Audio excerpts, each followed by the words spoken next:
Appelés aux urnes pour des référendums révocatoires, ces Taïwanais votent pour décider du départ ou non de parlementaires de l'opposition. Avec l'appui du Parti démocrate progressiste au pouvoir, des organisations de la société civile se mobilisent pour obtenir le départ de 24 députés du Kuomintang, accusés d'être pro-chinois. J'ai voté aujourd'hui en faveur de la révocation parce que je pense que Taïwan se trouve à un moment critique qui concerne l'avenir de notre nation et la manière dont nous faisons face à notre ennemi le plus redoutable, un ennemi qui est très proche de nous. Des processus de révocation déclenchés par une pétition qui a dépassé les 1% des électeurs inscrits requis.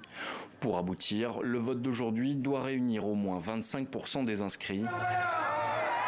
À la veille de ces référendums, l'opposition pro-Kuomintang a manifesté contre le scrutin qui pourrait permettre au camp indépendantiste du président au pouvoir Lai Ching-te de reprendre le contrôle du Parlement. C'est tout simplement déraisonnable. Utiliser un seuil aussi bas que 25% pour destituer des parlementaires qui sont élus à l'origine avec plus de 50% des voix est extrêmement injuste. Ce vote s'inscrit dans un contexte de grande tension entre Taïwan et la Chine qui revendique la souveraineté de l'île et a récemment multiplié les exercices militaires à proximité. Pour cet analyste, le vote de destitution est un signe sain d'engagement politique de la population taïwanaise face à la menace chinoise. Le DPP, le parti au pouvoir, dénonce la menace chinoise qui ne cesse de croître chaque jour, accusant l'opposition de ne pas être pleinement loyale. De leur côté, les opposants affirment que le DPP cherche à instaurer une dictature à parti unique.